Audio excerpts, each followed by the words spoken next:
Hey guys, welcome back to the podcast. This is the Try Zone and this is episode 2. Before we start, I'd just like to give a bit of a shout out and a bit of a thank you to everyone who watched episode 1. Episode 1 was a huge success. We reached 100 plus views. I think 28 or 29 subscribers.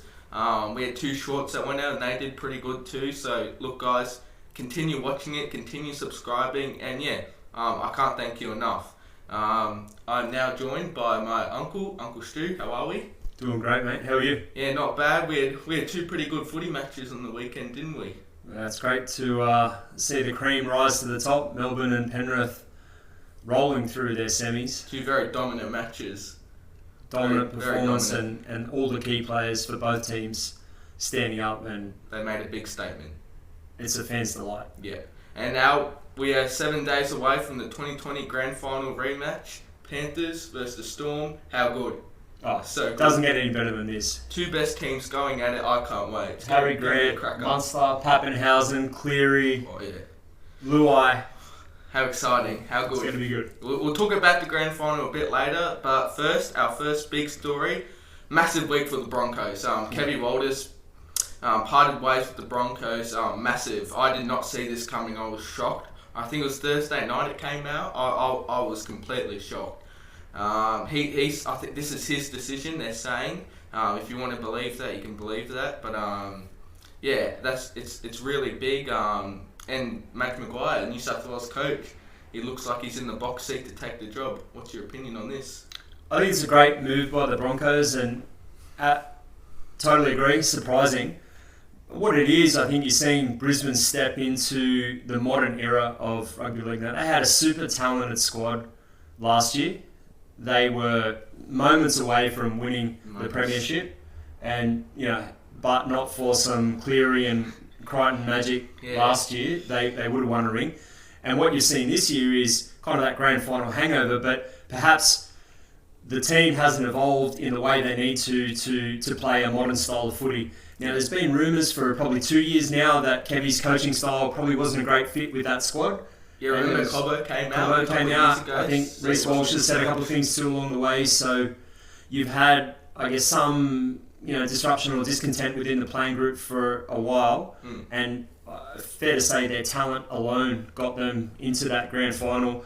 I think Kevin Walters is just an amazing player. He loves that club. He'll do what's best for the club. Yeah, and first. Yeah, I think so. And I think what he's realised, and whether he's stepped down or the club's asked him to step down, it doesn't really matter. But I think what they've done is create the space to evolve and get up to date with a really modern style of football. And I think 2025 you're going to see the best of the Broncos, and I think they will be a huge premiership threat next year with Kevy moving on. But Kevy the player and Kevy the coach, he took them to a grand final. So from that perspective, great job. But I really like what I'm seeing from the Broncos, making moves, not passive. They're not, saying, let's wait till halfway through next year to see how it goes. They're making a call early. Yeah. They're trying to build a roster. We talked last week about Tony Staggs, Selwyn Cobbo. They're trying to secure some key talent. Well, you want to get your coach locked down, and then he can negotiate and he can decide who he wants at that club next year. This is great from the Broncos. They're going after their main man. They want Michael Maguire. I'm actually a little shocked. I thought they'd go after a Queenslander. I thought they might try and go after Billy Slater or Josh Hannay. I thought Josh Hannay probably would have been the favourite. My choice was Brad Arthur. I didn't think Maguire would give it a thought. I thought he'd be loyal to New South Wales. I thought he'd be all in on the Blues, but seems he might be now. Nothing's confirmed. He hasn't signed a contract, but he's in the driver's seat. So if he goes to the Broncos next season, we've seen what Maguire can do with a good squad. We've seen it with Rabbitohs. He won a premiership with them in 2014. We've seen it with New South Wales this year. The Kiwis last year when they smashed the Aussies. No one saw that coming. So he can work. If you give Maguire a good roster, he can work with it and get the best out of them. I think Broncos really need Maguire. I think there's a little bit of a culture issue there, and I think he'll really bring them in and tell them what they need to hear. So I think if they can pull it off, it's a great move. Yeah, exciting times ahead for the Broncos. Yeah. So moving on. With Matt Maguire likely to be at the Broncos, what does this mean for New South Wales with no maybe coach at the moment for next year? Yeah, perhaps take a a leaf out of Queensland's playbook and look at a former player. And there's a couple of options that we chatted about earlier this morning. Maybe it's a Dean Young, a Trent Barrett, Michael Ennis. Possible. I think Ennis the Menace, New South Wales coach. Yeah, it's definitely a chance. There's a few of them. Paul McGregor's another one. I think Mary or Paul McGregor would be a fantastic choice. I think that these kinds of opportunities for a former player like him, or we talked about Trent Barrett as well, those kinds of players could really step up and own that role. I don't think it's not a role that you want a full-time coach sort of entertaining. And certainly any of those former players would do an awesome job for New South Wales, and it's exciting. Yeah, I think Michael Ennis would be a great choice. I also think Dean Young. I know he only played one game, but only one Origin back in 2011. But I don't know Dean Young personally, but what I've seen, he looks like he's an all heart. He looks like he takes it very seriously. A bit like Maguire, maybe a bit. He's intense. a competitor. Yeah, you know a bit about Young. He's an absolute. A bit about him. Well, I think he'd be fantastic. He's probably one of the hardest workers I've ever seen in rugby league, and super passionate guy. So he's a great fit. Yeah. What about Gal? Paul Galton. I mean, I don't think so, but I mean, he's been the Blues cap. I'm sure he'd love to do it. He loves New South Wales. Can they pay him enough? I don't know. I don't think he's pretty wrapped up in Channel 9. He's got a lot of Can they pay him enough? Yeah, but no, Gal would be great. Yeah, I think it would be great. I'm a bit disappointed, honestly, if Maguire does go to Broncos. I thought because he did a great job for New South Wales, but I guess that's his choice. And yeah, moving on, Josh Adokar. We spoke about him a bit last week. Yeah. Gotta be quick to catch a fox, right? Yeah, he's been linked with a possible Dragons move. So what's happened? So he's gone to Bulldogs. What I've heard, he's been given permission to negotiate for next season. So it sounds like he's going to get a release. And the Dragons look like they want to swoop in. Now, Shane Flanagan's on board. He wants him at the club next season. I'm not going to say desperately, but he really wants him there next season. But the board of the Dragons isn't so convinced. So the chairman, because the CEO's just left the Dragons, so the chairman is going to have a meeting with Adokar. So it's going to be Flanagan, Adokar, and the chairman of Dragons, and they're going to talk things out. And if Adokar can get the board of Dragons, to believe in him, and if they think he's the right fit, then I think he'll be at the Dragons next season. But there's obviously other clubs too. It's not just the Dragons. I know Para. They need a winger. Sivo likely to move on. I'm sure Rabbitohs, I don't think they'll have the salary cap, but they need a winger with Johnson getting older. There'll certainly be a few clubs. What's your opinion on this? So Dragons are looking to replace Lomax? Well, yeah, they did this. They proposed a players swap to Dogs. Ravalawa for Adokar. Now that did not happen. I don't know about that. Happen. I'm not sure if Dogs fans would love to see Ravalawa there next season. No thanks. Yeah. So that did not happen. So there will be no player swap. Don't worry, Dogs fans. Don't worry. You won't have Ravalawa. But yeah, I think there'll be a few clubs.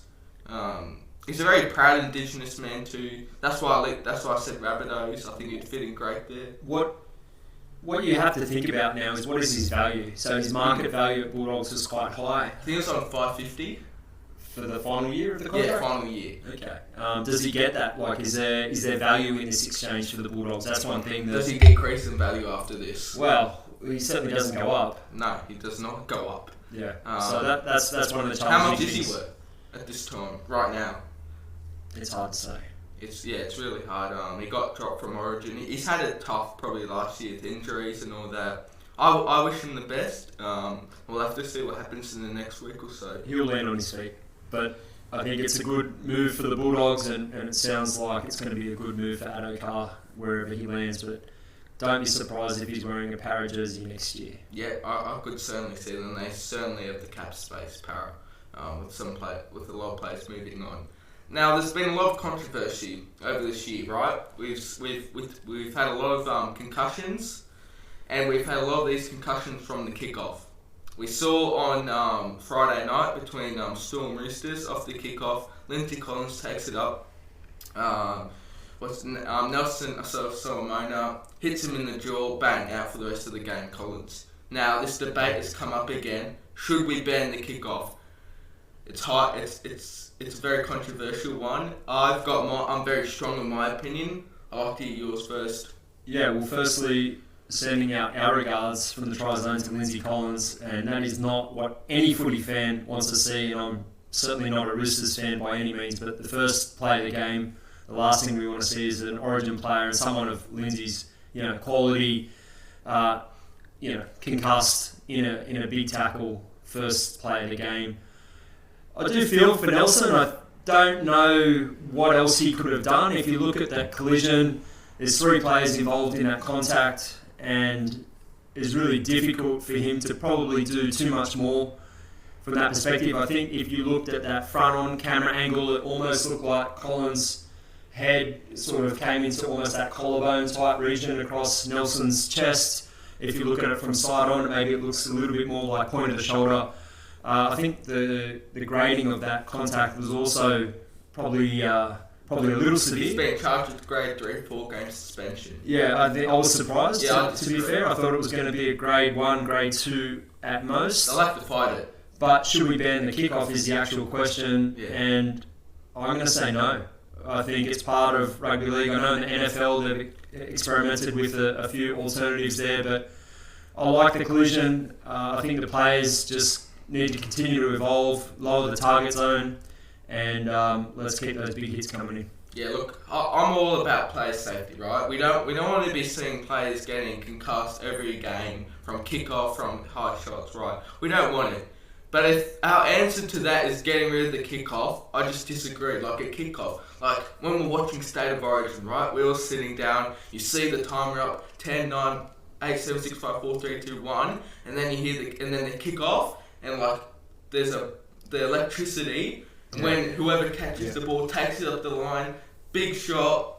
Like it's what makes rugby league. I feel like if you take that out, what are you gonna have someone take a tap? It's a bit lame, don't you reckon? Oh, I'm gonna take a tap. Like, come on. Who doesn't love the kickoff? Let's be honest. I do understand the argument against it, and like I said, I'm all about player safety. But I just don't think that banning the kickoff is the answer. I just don't. I strongly disagree. And if they do consider this the NRL and they do ban the kickoff, I'll be very upset. Yeah. I think there's been a handful of incidents, probably every year from the kickoff, and that's what they're going to be focusing on. But we'll watch that over summer and see where the NRL lands. But it's certainly going to be on the agenda for the end of year review. Yeah, no definitely. They'll have a look at it. But keep the kickoff. Please. The Tri-Zone is talking. The Tri-Zone is talking to Peter V'landys. If you're listening, which I'm sure you're not, but even if you are, please. You could be. It might be. Please subscribe. If you're watching, please subscribe. We might have to send it to him. Please just don't ban it, please. You take the excitement out, and yeah. All right, moving on. Some game reviews. So the first game, Friday night. Storm beat Roosters 48-18. What was your thoughts on the game? So I said last week on the Tri-Zone that I thought both the Roosters and the Sharks would give Melbourne and Penrith a run for their money. All I want to talk about really is the 52nd minute where there was that knock on from McDonald. A play later, Hughes goes over, scores a great try. But that changed the momentum. I think at the time it was 24-18. Yeah, they scored 3 tries. Roosters were on a tear. I think they were starting to believe in themselves. They get a very rough call, an incorrect call. Let's be honest. That's all it was. It was an incorrect call from the referee. Play continues. The bunker can't go back a play earlier and review the knock on, and Melbourne skip away with the game. Now, I think in hindsight, everyone will think that Melbourne deserved to win that game. So do I. But we can't be getting these huge calls that can really shift the momentum. These games are won in small moments, and I believe that incorrect call cost the Roosters an opportunity to win that game. Yeah, we're not saying that Roosters would have won, But all we're saying is like these big momentum shifts. We've got to get them right. We've got to get them right. It's happening way too much. I reckon this has been the worst year we've seen of officials. Yeah. In the bunker, on field. What's the problem? Why are we getting it so wrong? Like, what do we need to change? There's a lot going on. I think in that collision, there's up tempo. There's a lot of fatigue. There's fatigue for the referees as well. But let's not detract from an amazing effort from the Melbourne spine. Harry Grant, Pappenhausen, Hughes. That was their best game. Your guy, Munster. That was their best game all year. All four of them, they had a fantastic game. And also impressed with the back row of Melbourne Storm. I think they've just gone on to pick. Amazing. And then everyone else in that Melbourne team just seems to lift. Well, they know their roles so well. Like Meany. Often they're not. I wouldn't say if we compared the Melbourne side from this year and we compared it to 2020. I feel like we need to give Melbourne raps. They've lost a lot of players. Same with Panthers. They've lost Smith, Slater, Cronk, right? They've lost so many. The Bromwich brothers. There's been a heaps that have left. And every year they continue. Every year we keep saying, they're not going to make the 8. They're not going to be up there. We say every single win they continue to prove us wrong. I think what Bellamy's doing is unbelievable. I think he should get Coach of the Year. He's just doing a fire job. Like, I didn't expect him to be this good this year, to be honest. I was like a lot of other people, they're going to have a bit of a downfall this year sort of thing. But they continue to impress every single year. And now they've worked so hard, they've got a grand final. I think you've hit the nail on the head there. Their work ethic is second to none. So it was, in that game, it was apparent that they were fitter, stronger, and obviously healthier than the Roosters were. And every half chance or every 50-50, every loose ball, it was Harry Grant or, it was just those super effort plays that define the Melbourne club, the Melbourne culture. And I don't think we're seeing it in any other team. But they are desperate on every play.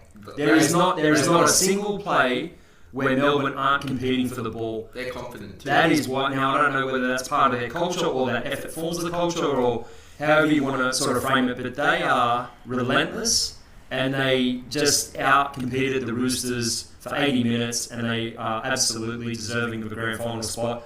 And I think Ivan Cleary was saying after his post-match that he believes that Melbourne are favourites for next week, and I have to agree. Are they favourites? I have to agree. I haven't seen the betting lines, but...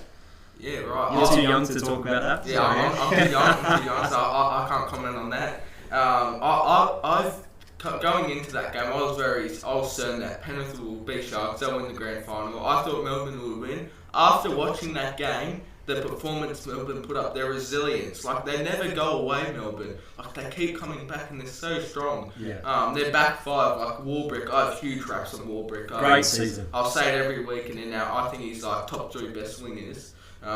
They work so hard for each other, Melbourne. Yeah. It's a great culture they've got down there, and like big raps to Craig Bellamy. And how good is it to see Ryan Pappenhausen back in full flight? Yeah, that was awesome. great. That's so good. Great rugby league story. Yeah, you love to see it. Yeah, still looking dangerous for next week. Very dangerous. All right, moving on. The second game. Last night we saw the Panthers take on the Sharks, 26 points to 6. Now the scoreline, I know Panthers won by 20, but I think the scoreline deserved to be a lot closer than that. Yeah. There were a few times in that game where Sharks they were on a roll, and there was just like I think the Royce Hunt error. He forced an offload. I think it was intercepted or something. He knocked it on. That's just a huge momentum shift, and you can't do that against these top teams like the Panthers, the Storm, because that they will come after you. And there were just a few of those in the second half. Like the first half, like they weren't going away, Cronulla. They kept coming back, and I think Panthers were getting annoyed. Like their attack was not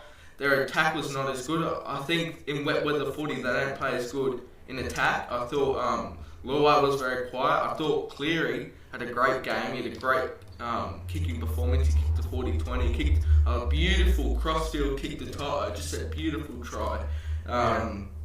I like the lead-up work that Luai did in that play as well. I thought that was really nice. But Nathan Cleary at his best. It's just amazing. Penrith on their way to their 5th grand final. Yeah, it's going to be one to remember. I can't wait. But going back to Sharks, like I was very impressed with what shots put up. I did not think they were going to put a performance like that. I know they only scored 6, but they were going with Panthers. Like they weren't backing down. I talked about it last week. I think everyone was writing them off. I think they put in a good showing. Probably 50 of 80 minutes. They looked really competitive. Yeah, they just struggled to go that full 80. They're a big side. I think they need to, like you touched on the mistakes that they made, and they're a huge forward pack. And we certainly haven't. Yeah, and we haven't seen the best of the Sharks. I think they will continue to be a threat for the next few years. Adam Fanua-Blake joining that team next year, that guy's anything. So I certainly feel like they'll be another top 4 team for 2025. And Fitzy must think that that's a good season. Obviously finished up 1 game short. But let's talk about the real story from that game. It has to be Nathan Cleary's shoulder. Yeah. What do you think? To me, it looked like he wasn't in that much pain. Like he played it for a couple of more minutes, and then Schneider came on, and they took him off. I think he'll be okay. He didn't show that he was in pain on the field. He was sort of holding it. I think he'll be alright. Did he do the shoulder where he made that tackle on the try line, him and Edwards? Well, with an AC injury, any impact the wrong way can really... Yeah. Well, he's not 100%. He's not. Let's be honest. Yeah. I don't think he needs to be 100%. They'll needle him up for next week. It's one more game. I think he'll be right. I think in the post-conference, he acknowledged that there was a bit of pain during that incident, but then got back into it, made a couple more tackles, then left the field to rest up. Probably lucky that they were in the position that they were in to take him off a few minutes early. But we certainly want to see Nathan Cleary wearing the 7 next week. If I'm a Panthers fan, I'm not sweating. I'm not too concerned. He's playing. Yeah. He's playing. He's definitely playing. You could chop his arm off. He's still going to be playing next week. He's Nathan Cleary. Yeah. I've got the final question. This is going to be a thing every episode, just so you know. It's a question that you can talk about. You can write your opinion in the comments. My final question is: if Panthers win the grand final this year, does this make Nathan Cleary the GOAT of the NRL? It's a big question. It's a massive question. I'll quickly get your opinion on this. The GOAT. We talked about the GOAT. The greatest of all time. I don't like the era comparisons. You've got guys like Cameron Smith, Andrew Johns, go back further, Wally Lewis, and obviously all the immortals. Is Nathan Cleary the GOAT? I don't think so, but what I do think is that Nathan Cleary is one of the greatest players to ever play rugby league. And what the Penrith team generally have done over the last 5 years is just unbelievable. In a salary cap era where it's ultra competitive, he and his dad and the rest of the team have just done amazing things year on year. His personal performances are out of this world. I think last night, he produces a 40-20, sets up a few tries. Next thing you know, Penrith are in another grand final. He's a phenomenal player, and probably we won't see anything like him for another decade or so. Is he the GOAT? Time will tell. He's got a lot more footy left in him, Nathan Cleary. He could do this for another 5 years or so. Yeah.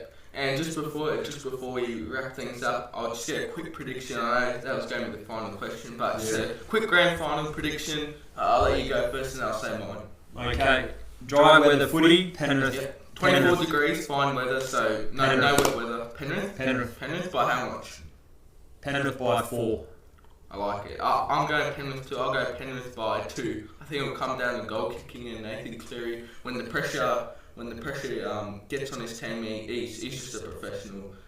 He knows how to deal with pressure. So yeah, I think Big Nelson facing that suspension, if he's out and it's dry weather footy, I gotta lean towards the Panthers. So.